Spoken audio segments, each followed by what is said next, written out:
Hello guys, स्वागत है आप सभी का हमारे यूट्यूब चैनल कॉमिक्स स्पिरिट पर।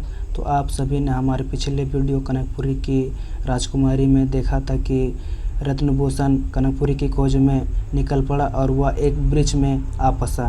अब उसके आगे की कहानी सुनते हैं।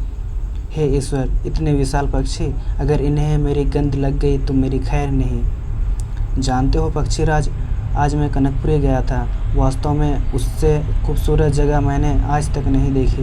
ओह, तब तो हमें वहाँ तक पहुँचने का रास्ता बताओ, कल हम भी वहीं जाएंगे। रत्नभूषण उन पक्षियों को मनुष्य की बोली बोलता देख दंग रह गया। बोलने वाले पक्षी, शायद अनजाने में ही मेरी कनकपुरी पहुँचने की इच्छा पूरी होने वाली है। फिर वह बेसब्री से पक्षीराज के वहाँ से उड़ने का इंतजार करने लगा। रात के अंतिम प्रहर के शुरू होते ही वह पक्षी जैसे ही उड़ने को तैयार हुए, रत्नभूषण पक्षीराज की टांग से चिपक गया। उस विशालकाय पक्षी के कनकपुरी की धरती पर उतरते ही रत्नभूषण फुर्ती के साथ पक्षी से दूर हट गया और एक वृक्ष की ओट में हो गया। पक्षी के जाने के बाद रत्नभूषण वृक्ष के पीछे से बाहर निकला। यहाँ तो कोई दिखाई नहीं पड़ रहा। तभी धरती के मनुष्य का यक्षों की धरती कनकपुरी पर स्वागत है।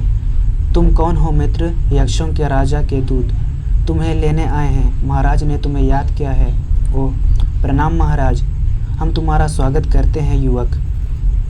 आज यहाँ पहुँचकर तुमने हमारी वर्षों से मृत इच्छाओं को पुनर्जीवित कर दिया है युवक। मैं समझा नहीं महाराज। सुनो बेटे, वर्षों पहले एक ऋषि के शाप के कारण हमारी बेटी हमसे बिछुड़ गई थी। तब ऋषि ने ही हमें बताया था कि जिस दिन कोई मनुष्य हमारे देश में कदम रखेगा, उसी दिन हमें हमारी बेटी वापस मिल सकेगी और मुझे उसका विवाह भी उसी मनुष्य के साथ करना होगा। आज मेरे व नगर वासियों के लिए जश्न की शाम होगी। सैनिकों, जाओ, सारे नगर को दुल्हन की तरह सजाओ, हर रास्ते पर फूल बिछा दो। आज हमारी बेटी हमें मिलने वाली है। जो आज्ञा महाराज।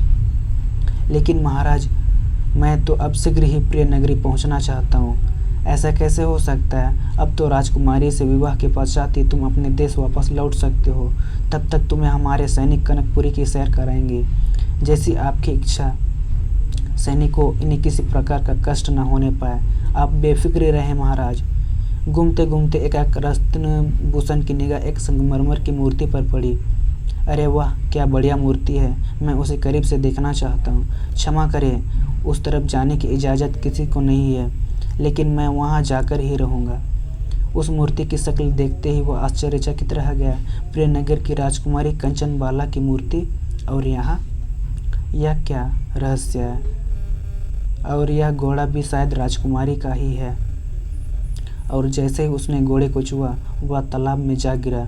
फिर जब उसने पानी में से सिर बाहर निकाला, अरे, जिस किसी ने भी कनकपुरी देखी हो वह राजा से मिले। तो क्या मैं वापस प्रियनगरी आ पहुंचा हूँ? चलो, यह भी अच्छा हुआ, वरना जब यक्षों की राजकुमारी लौट आती तो उससे शादी से इनकार करने पर ना जाने मेरा क्या सुलूक किया जाता। अरे रुको भाई, मैं अभी अभी कनकपुरी देख कर आ रहा हूँ। मुझे महाराज के पास ले चलो। ठीक है, चलो। राजमहल के भीतर। क्या तुम सच कह रहे हो? जी हाँ महाराज, वह कहता है कि अभी अभी कनकपुरी से ही लौटा है। जाओ, उसे तुरंत हमारे सामने हाजिर करो। जी, जो हुक्म। रत्नभूषण को राजा के सम्मुख पेश किया गया। अरे, तुम तो एक बार पहले भी कनकपुरी देखने का दावा कर चुके हो। लगता है बाहर की आज़ादी तुम्हें अच्छी नहीं लगती। इस धोखेबाज को फौरन ही कालकोठरी में डलवा दीजिए महाराज। इस दुष्ट के लिए यही सज़ा उपयुक्त रहेगी। मगर महाराज, मेरी बात तो सुनिए, मैंने कनकपुरी देखी है। हम कुछ सुनना नहीं चाहते। सैनिकों, इसे तुरंत पकड़कर कालकोठरी में डाल दो। मैं कालकोठरी में जाने को तैयार हूँ, मगर जाते जाते एक बार राजकुमारी जी से एक प्रश्न पूछना चाहता हूँ। पूछो युवक।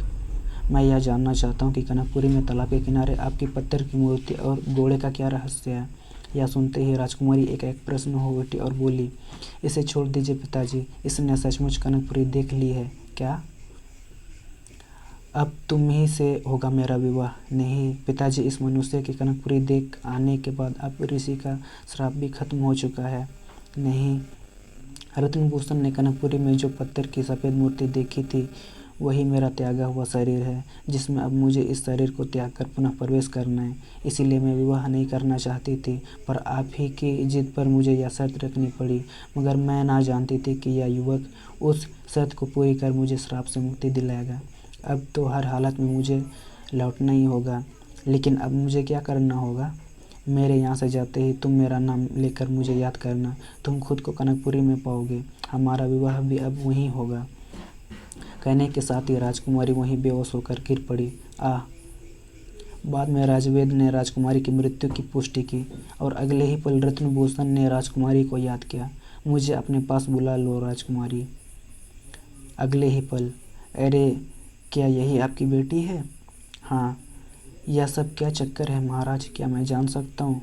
क्यों नहीं, दरअसल मेरी बेटी पहले बहुत चंचल थी। इसी चंचलता में आकर इसने एक बार एक ऋषि का अनादर कर दिया, जिसने इसे मृत्युलोक में मनुष्य योनि में जन्म लेने का शाप दिया।